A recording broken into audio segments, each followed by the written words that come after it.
काल आपण 26 जून निमित्त पूर्ण देशामध्ये आणि आपल्या महाराष्ट्रामध्ये सरळ धरणं अमरावती जिल्ह्यामधील माननीय जिल्हाधिकारी आहेत, माननीय पीटी सर यांच्या आदेशाने आम्ही प्रत्येक शाळेमध्ये जाऊन अंमलीपदार्थ विविध जनजागृती कार्यक्रम करत आहोत.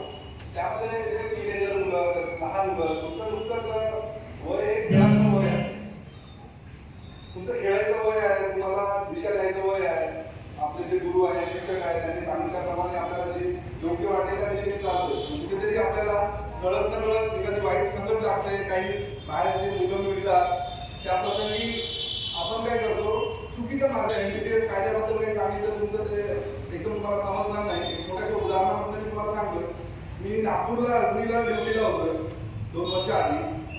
तिथे एक चांगली शाळा होती, शाळेचं पण नाव घेणार नाही मी. CBSE पॅटर्नची शाळा होती आणि 8व्या वर्गाची मुलं होते. ते शाळा सुटल्यानंतर ट्युशनला जायचे.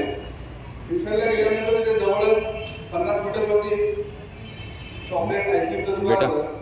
तिथे एक अनोळखी मुलगा येऊन बसायचा आणि त्यांना सरांच्या मागे उभं राहा. मैत्री केली. सरांच्या मागे सुरुवातीला त्यांना चॉकलेट दिले. चॉकलेट म्हणजे डेअरी मिल्क चॉकलेट, चांगले महागडे चॉकलेट. त्यांच्याशी मैत्रिणीवर त्याचे पैसे त्यांनी घेतले नाही. त्या चॉकलेटची त्यांना सवय लागली आणि आठवड्याभर 15 दिवसानंतर तो मुलगा, जो अनोळखी मुलगा होता, त्याचं वय 20 ते 22 वर्ष होतं आणि 8व्या वर्गाचा ट्युशन क्लास होता, ते आले आणि त्या मुलाला नंतर शोधायला लागले. ते तिथे दिसलेले नाही पांढऱ्यावरती किंवा पांढऱ्याच्या दुकानावरती, आईस्क्रीमच्या दुकानावरती. आणि लगेच 2-3 दिवसात तो मुलगा आला. त्यांना त्या चॉकलेट जो देत होता तो मुलगा, त्यामध्ये अंमली पदार्थ म्हणजे ते ड्रग्सच्या आहारी त्यांनी 15 दिवसामध्ये त्या मुलांना घातलेलं होतं. जवळपास 3 मुलं होते ते 8व्या वर्गातले. त्यांना सांगितलं, मी तुम्हाला आतापर्यंत कुठल्याही प्रकारचा मोबदला घेतलेला नाही, पैसा घेतलेला नाही, फक्त मी तुम्हाला मोफतमध्ये चॉकलेट दिले, पण मला या चॉकलेटचे आता पैसे लागत आहेत. तर ते 8व्या वर्गातली मुलं, शाळा शिकणारी मुलं, ते काय करणार, कुठून पैसे आणणार? त्यामुळे त्यांनी सांगितलं की तुम्ही जर पैसे द्याल तर मी तुम्हाला हे चॉकलेट देऊ.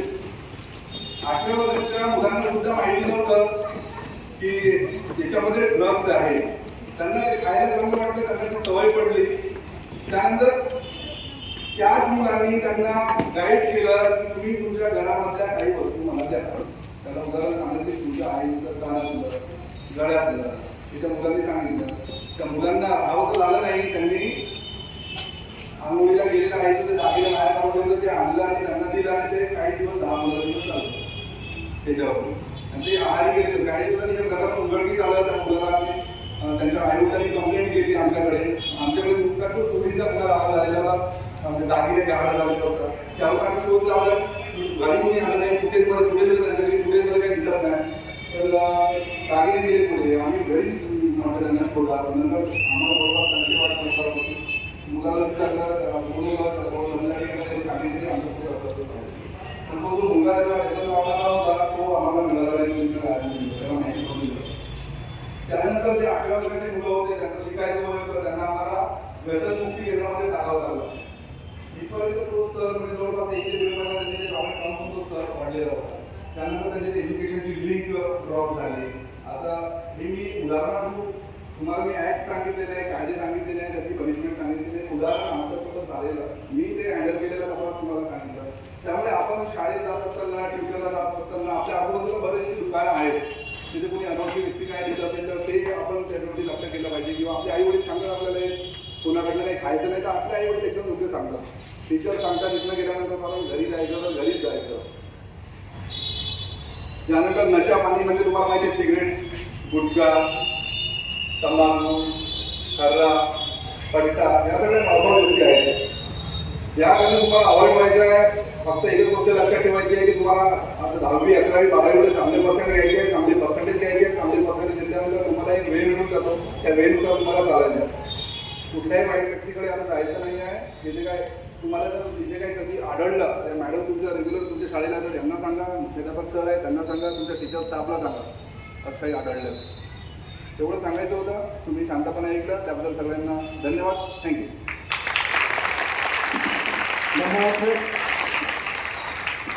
सरांचा सगळ्यात मोठा उद्देश आहे की तुम्हा सगळ्यांना एक गोष्ट लक्षात आली असेल की या जरी चांगल्या दिसायला असतील खायला चांगले असतील परंतु त्या अंमली पदार्थ त्याच्यामध्ये असू शकतात याची खूप मोठी शक्यता सरांनी आपल्याला एका उदाहरणावरून दिली. आता आम्ही पण त्याची काळजी घेऊया. काळजी घेऊ की नाही? अरे घेऊ की नाही काळजी? ठीक आहे. चलो सगळे मिळून सावधान